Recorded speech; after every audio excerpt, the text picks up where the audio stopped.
अभी वक्फ का मैटर चल रहा था,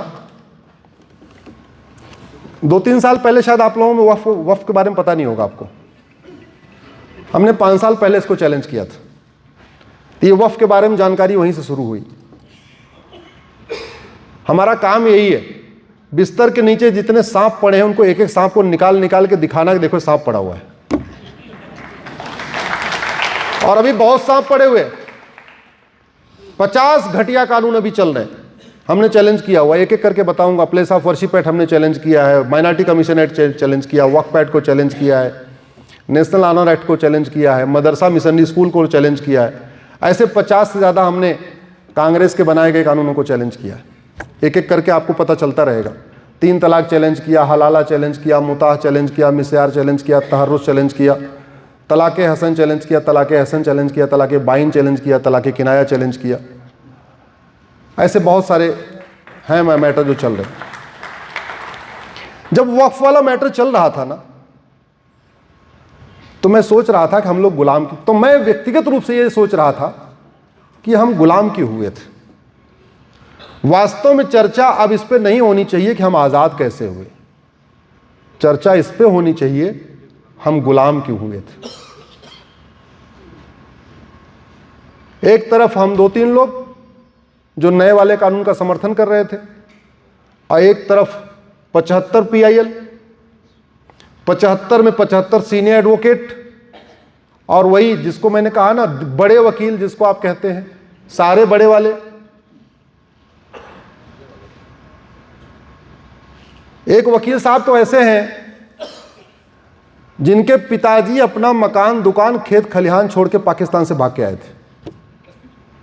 सब कुछ वहीं छोड़ना पड़ा, वहां से आए, उनके पिताजी झुग्गियों में रहे। यहां पे वो भी चाह रहे हैं कि नहीं, वक्फ बोर्ड अपना जमीन लैंड जिहाद करता जाए।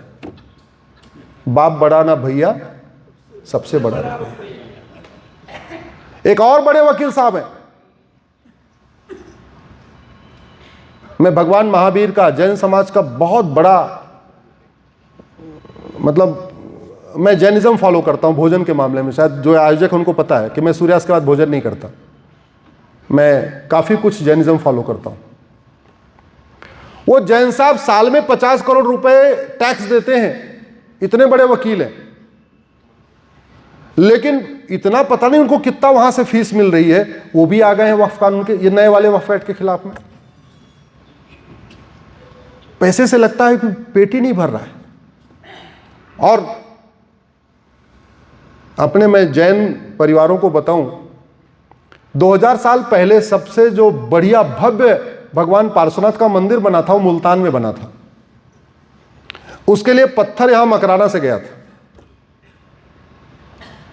लेकिन 1947 में उस मुल्तान से सारे जैन परिवार अपना मकान, दुकान, खेत खलिहान, उद्योग व्यापार छोड़ के भाग आए। और अब उस जैन मंदिर में नौकार मंत्र नहीं होता, बल्कि अब वहां मदरसा चलता है, नमाज पढ़ी जाती है। तो जब मैं उनको, जैन साहब को देख रहा था, दलील दे रहे थे, उसे जैन लिखते नहीं, आप लोग कंफ्यूज मत होना, कुछ अलग लिखते हो, राजस्थान के हैं, इतना और क्लू दे देता हूं। जब वो दे रहे थे तो मुझे मुल्तान का मंदिर याद आ रहा था। मैं सोच रहा था कि जब मुल्तान के जैन भाग रहे होंगे अपना घर, मकान, दुकान, खेत खलिहान, बसा बसाया उद्योग व्यापार छोड़ के, तो किस दुख के साथ भागे होंगे। और आज एक जैन कैसे खड़ा होकर लैंड जिहाद का समर्थन कर रहा है। कई बार बड़ी निराशा भी होती है सुप्रीम कोर्ट में, कई बार हताशा भी होती है। हम PIL फाइल करते हैं तो मुश्किल से 5 लोगों को ढूंढ ढूंढ के कहता हूं, भाई 4-5 लोग और आ जाओ, कर लो। हमारी PIL का विरोध करने के लिए 20-20 याचिकाएं, 30-30 याचिकाएं, 40-40 याचिकाएं आ जाती हैं। हमारी PIL का विरोध करने के लिए पूरी बड़े वकीलों की फौज खड़ी हो जाती है। अगर उन बड़ी वकीलों की एक दिन की फीस होती है लगभग 1.5 करोड़ 2 करोड़ रुपए, कितनी फंडिंग आ रही है। 2-3 वकील ऐसे हैं, उन्होंने हमारी PIL का विरोध करके लगभग 10-10 करोड़ रुपए कमा लिया है। मतलब वो हमारी हर PIL में सामने से आना ही आना है। या तो पर्सनल लॉ बोर्ड के लिए आ जाते हैं, या तो जमीयत उलमा हिंद के लिए आ जाते हैं। ये 2 हमारे पेट अपोनेंट हैं। हमारी कुछ भी पीआईएल होगी, ये 2 जरूर आते हैं, और वो 2 बड़े वकीलों को लेके आते हैं। तो संघर्ष सुप्रीम कोर्ट में भी है, लेकिन आप लोगों को अपना आरामदायक जीवन में थोड़ा सा समय निकालना पड़ेगा, और सांसदों और विधायकों से मिलकर यही कहिए कि आपको हमने बनाया था केवल शपथ लेने के लिए नहीं, आप प्लीज़ कुछ काम भी कर लीजिए। मौका बार बार नहीं आता है, समय जब आए अनुकूल हो तो काम कर लेना चाहिए, क्योंकि कब कोई खटाखट स्कीम, कोई फटाफट स्कीम कोई ऐसे लॉन्च कर दे। अच्छा, झूठ का कितना नुकसान होता है। संविधान बदल देंगे, संविधान बदल देंगे, संविधान बदल, ये झूठ खूब फैलाए नहीं फैलाए? फैलाए ना। क्यों? क्योंकि झूठ बोलना फ्रीडम ऑफ स्पीच है, झूठ बोलना अपराधी नहीं है। 8,500 हजार दूंगा, साल में 1-1 लाख दूंगा, साल में 1-1 लाख दूंगा, साल में 1-1 लाख दूंगा। क्यों बोला? क्योंकि झूठा वादा करना कोई अपराध नहीं। जब कोई झूठ अपराध ही नहीं है तो दिक्कत तो रहेगी। तो झूठ के खिलाफ कठोर कानून बने, और वो तभी बनेगा जब आप सब लोग मिलकर आवाज उठाएंगे। नहीं तो केवल हमारे जैसे 2-4 लोग बोलते रहेंगे तो बोलते रहेंगे, जवानी से बुढ़ापा आ जाएगा, बुढ़ापा के बाद खत्म हो जाएंगे, लेकिन हमारे बच्चों को सुरक्षित भविष्य नहीं मिलेगा। अफगानिस्तान में 1805 में पंडित नंदराम टिक्कू प्रधानमंत्री थे। जिस अफगानिस्तान को आप देख रहे हैं ना, 100% हिंदू हुआ करते थे, और वहां का सारा कारोबार जैन, अग्रवाल, माहेश्वरी, मारवाड़ी करते थे। गंधार में सारा, कोई बचा वहां पे क्या? नहीं, खत्म। लाहौर का, कराची का, सिंध का पूरा कारोबार कौन कर रहा था? हिंदू कर रहे थे। वहां बचे क्या? नहीं। ढाका, चटगांव, सारा का सारा कारोबार कौन कर रहा था? अग्रवाल, जैन, मारवाड़ी, माहेश्वरी। बचे क्या? नहीं। भारत में 28 राज्य हैं, 8 केंद्र शासित प्रदेश हैं, टोटल हो गए 36 में से 9 राज्यों में हिंदू खत्म हो चुके हैं।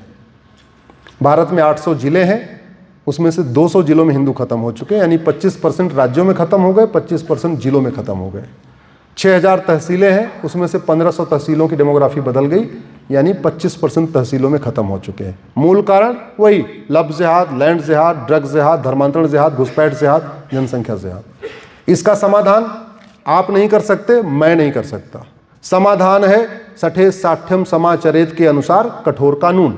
कानून कहाँ बनेगा? संसद, विधानसभा में। तो करना क्या पड़ेगा? उन्हीं को जगाना पड़ेगा, उन्हीं को हिलाना पड़ेगा।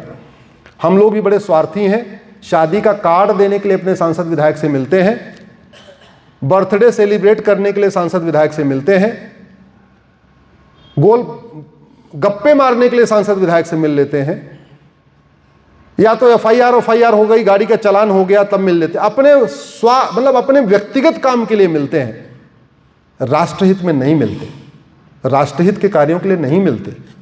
जिस दिन हर प्रतिदिन सांसद विधायक से 10-20 लोग मिलना शुरू करेंगे, टोकना शुरू करेंगे, पूछना शुरू करेंगे, ये बताओ आपने इस वाले सत्र में कितने 0 आवर में सवाल उठाया? आपने कितने क्वेश्चन आवर में सवाल उठाया? आपने कितने प्राइवेट मेंबर बिल पेश किए? आपने लोकसभा में ये मुद्दा क्यों नहीं उठाया? आपने राज्यसभा में ये मुद्दा क्यों नहीं उठाया? आपने विधानसभा में ये मुद्दा क्यों नहीं उठाया? जिस दिन टोकना शुरू कर देंगे उस दिन चीजें बदलेंगी। और टोकिए हमारे कहने से नहीं, टोकिए अपने आने वाले बच्चों का भविष्य सुरक्षित करने के लिए। कानूनी है जो बचा पाएगा। आज के नेता, अभिनेता, लेखक, बुद्धिजीवी 25 साल के बाद आपके बच्चों को बचाने नहीं आएंगे। मैं लिख के दे रहा हूं आपको, 25 साल। लेकिन आज का कठोर कानून आपकी आने वाली कई जनरेशन को बचाएगा। इसी बात के साथ अपनी बात मैं खत्म करता हूं। बहुत बहुत धन्यवाद, बहुत बहुत आभार। आप सब लोग एक बार खड़े हो जाइए। एक मेरा नारा वामपंथियों ने चुरा लिया है। वो राजकमल जी आगे, ऊपर आ गए। अच्छा, वो नारा आपको दोहराना है, हमें चाहिए आजादी। आपने देखा होगा जेएनयू में डफली बजा बजा के बोलते हैं, पूरा हाथ उठा के बोलना, हमें चाहिए गुलामी के नाम से। इतने लोग हैं, आवाज ही नहीं आ रही है। गुलामी के नाम से, गुलामी के निशान से, गुलामी की कुरीतियों से, गुलामी की कुप्रथाओं से, गुलामी की शिक्षा से, गुलामी की पुलिस व्यवस्था से, गुलामी की न्यायिक व्यवस्था से, गुलामी के झूठे इतिहास से, लब जिहाद लैंड जिहाद से, धर्मांतरण और घुसपैठ से, रोहिंग्या और बांग्लादेशियों से, बम विस्फोट जनसंख्या विस्फोट से। भारत माता की, भारत माता की, भारत माता की। बहुत बहुत धन्यवाद, बहुत बहुत आभार। हाँ बोलिए बोलिए, वहीं से जो सुप्रीम कोर्ट ने अभी सर वक्त के बारे में कुछ निर्णय दिया ना, हाँ उसके कुछ कमेंट कर सकते हैं क्या 2 मिनट के लिए? यूट्यूब पे देखिएगा, कल कमेंट करूंगा।